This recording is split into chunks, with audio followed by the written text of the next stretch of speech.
sand guardian, guardian of the sand. That's it. That's all I gotta say. Except, welcome to another book review.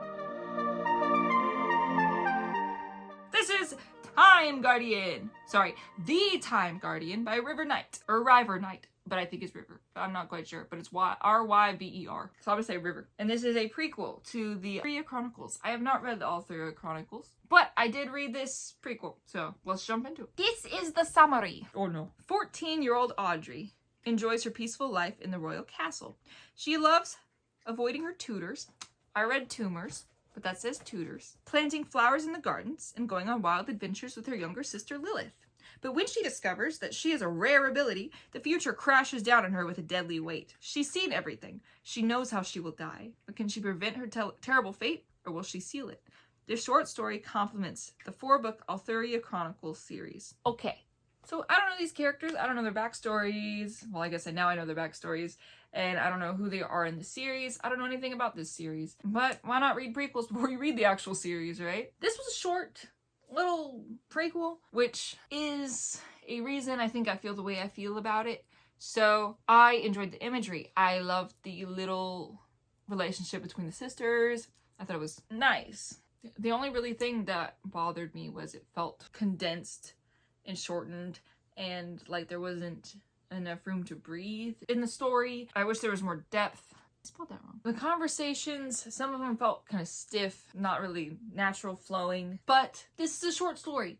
It's a short little prequel to a whole book series, and it's probably not supposed to be like super in-depth and super like rip your heart out. It really more manifested into an actual idea after reading the second book in Caravel, which was what? Not legendary, right? Because there was Caravel. My brain says Sparkle. That's not what it's called. Is the second one legendary? No. Anyway, second book of Caravel, whenever she has this like deck of destiny and stuff like that, and they're like, be careful because whatever you reveal will work its hardest to actually happen or whatever. It's one reason I hate tarot cards. If you play with them or whatever, I don't give a dang, Keisha, but I just don't like them. I don't like the idea of them. I just don't like them. I'm told not to mess with them, so I don't mess with them. That's really all it is.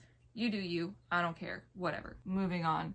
Something that goes along the lines of using those things, right, is it's telling the future. But the thing about it is, once that future has been spoken, it's like it does its best to happen, you know? Especially if it's like bad. In the Bible, it talks about you'll have what you say kind of thing. I think it falls right into that as well. Anyway, this is kind of the same thing. One of the girls sees into the future, learning how they're gonna die and who's gonna do it. And they work their hardest to stop it. I'm trying to do it without spoiling anything. But they do it in a way that's destructive, I guess is the way to say it. It's interesting. And it really gets me wondering about the actual series. I wonder how it plays a role in the actual series.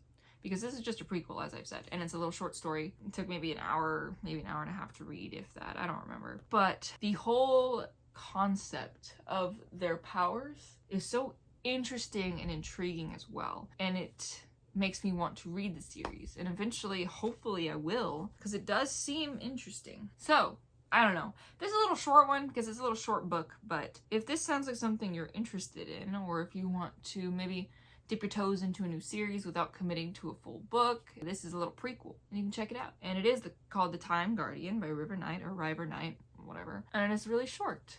Go check it out. I enjoyed it. Thought it was really interesting. And in the future, I hope to read more of these books because it's got me intrigued. The imagery, I know I'm going on about, but the imagery in one of the final scenes is just so vivid and gorgeous. I don't know. It was a good read. I enjoyed it a lot. Go check it out. That's all I'm gonna say. Go check it out. Let me see. One other thing. If it froze, Mr. Bean. Okay, I just have one quote, and I think it's because I really liked the simile. She felt like she was walking on broken glass. It was as if her bones were trying to scrape past her muscles and skin, chafing with every small movement, unbearable, intolerable. So yeah, go check it out if you get the chance. I enjoyed it. That's really it. That's all I got. It was a short book. There wasn't a lot to commentate on unless I just read it out loud, which I guess I could do. Let's see. And let me know at the end of this, after I read, let me know if you'd like to hear me reading more. I'll just read some of the beginning. Part 1, Once Upon a Time Guardian. I'll try and be serious, but who can actually be serious like that? She was born on a stormy evening. the stormiest Althuria had ever seen. Not a soul walked about the city square, not when rain flooded the streets. The shops closed early, so the only light left in the city shone from dimly lit lanterns. The flames, encased in brightly colored glass, swung back and forth dangerously against the fierce winds. Thick thunderclouds clustered together, as if in conspiracy, and everyone could hear their hushed whispers beneath the pounding rain. "It's time," the thunderclouds said. "It's time."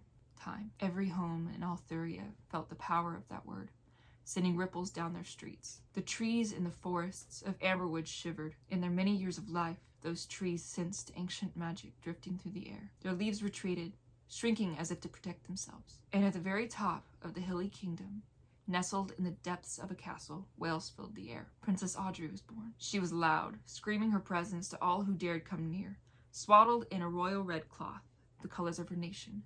Her tiny fists remained tightly clenched. Auburn wisps of hair peeked out from the only part of her that was calm. As her screams finally died down, her eyes took in the world around her with awe. Her mother, exhausted, cradled the baby in her arms. Tears formed in her eyes as she stared down at the beautiful newborn. "Audrey," she said. "Hello, little Audrey." The baby babbled incoherently, staring up at her mother curiously. It wasn't long before they both fell into a deep sleep. They slept without a hint of worry in their hearts, only gentle solace curling around their forms. It was at this moment that the ancient magic awakened. This was the magic maintained by the towers of Eternos, the void manipulators of old, starting with a girl named Mala. This was a magic born from life and death, love and hate, light and darkness. It was the space between breaths and the magnificence of eternity, wrapped into a single strand of dark smoke. That strand lingered at the castle windows, observing their peaceful slumber with faked interest. It could see the love seeping into every corner of the room, breathing life into the scene. But it could also see so much more than that. That's what I'm gonna read. So if this sounds interesting to you, go check it out. It's called The Time Guardian. And thanks for watching. I'll see you in the next one.